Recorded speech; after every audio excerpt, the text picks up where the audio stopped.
Okay, ladies and gentlemen, let's move on to our next session, which is the lightning session. And we have 3 lightning sessions, starting with IPv6, followed by internetworks and network distributed systems. So every speaker is given 5 minutes, and we have our timekeeper here, who will show you if your time is up. So please refer to her. Without further ado, please welcome Mr. Rizal Hon, talking about IPv6 to remain competitive.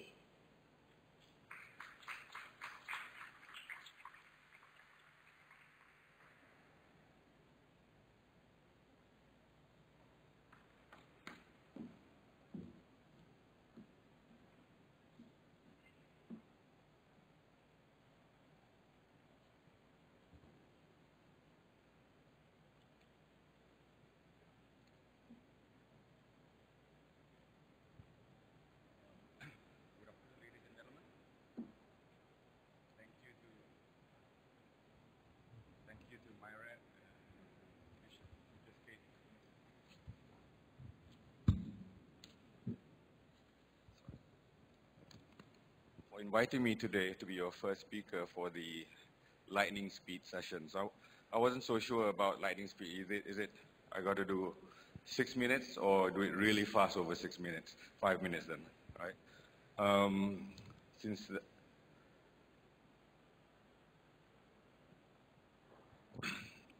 So I won't go through the boring technical details of IPv6 for this 5 minutes. So I'll just touch on how IPv6 could impact some industries, and you may have an idea of what I'm trying to talk about. Because at this point in time, when you're talking about IPv6 and IPv4, everyone's just thinking it's an IP issue. There's not enough IP, and so on and so forth. That's certainly one of the drivers for IPv6. But let me just go forward and just say something really quick about the IPv6 Forum.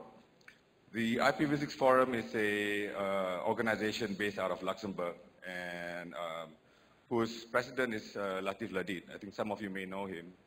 And our honorary chairman is Mr. Vin Cerf, one of the fathers of the internet.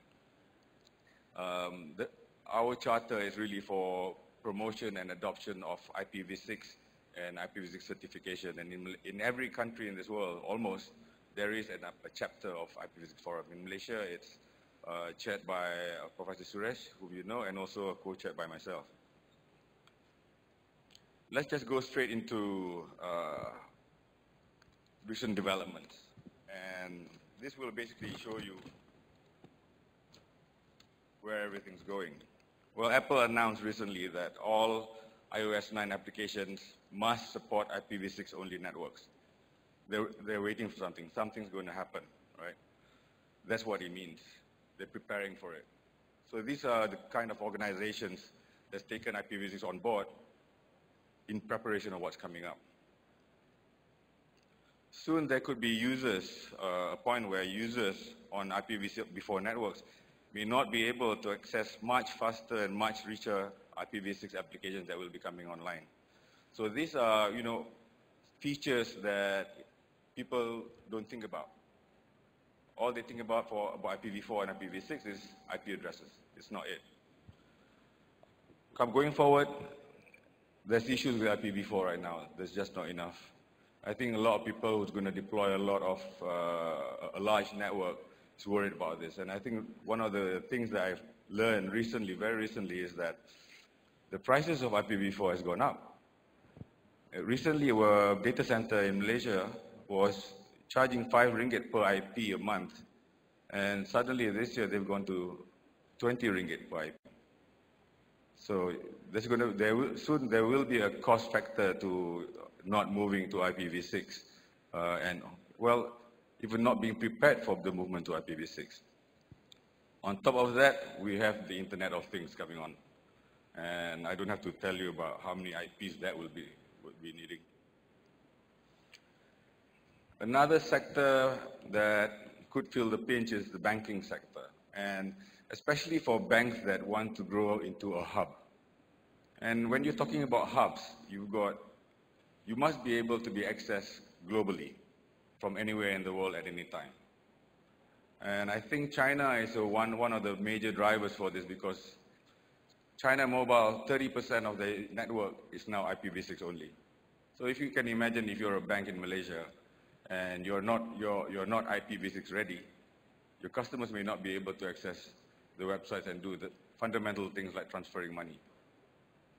Certainly what he will do coming back home will be look for a bank that do provide that service. So China is a very big driver in this area. So for the banking sector, they have to be wary about this going forward. You know, accessibility for the customers is going to be very important, and they not think about it. The other industry that could be affected, and I think they're already feeling the effects, is broadcasting. The traditional broadcasting industry is on the wane. I think if I look at what my daughters, how they consume media, they don't watch television anymore. They're on the internet. They're watching YouTube. They've got their own channels of media that they're looking at. Take that 5 years from that, they're 20 years old. My eldest one's 15 now. And they're the ones consuming and paying for media. Since they've not done television for, I don't know, when was the last time she stopped watching television? No, the future for that particular industry is very bleak. But what does IPv6 bring? Now, with IPv6, there are features in IPv6 that will allow people who create content. Okay, I've got to wrap up now. This is really lightning. So people to create content to be their own television stations. That is coming. Content will be king. I had a few more to go, but I think the judge is asking me to wrap it up now. So cloud computing, in conclusion, it's not only about IP addresses. It's really about trying to be competitive and about business survival. What you could not do with an enabler like IPv4, you may now be able to do it with IPv6. It is really, for me, it's a business revolution, and I think that's all I've got time for today. Thank you very much, everybody. Thank you very much, Mr. Rizal. It feels like running and talking, didn't it? Let's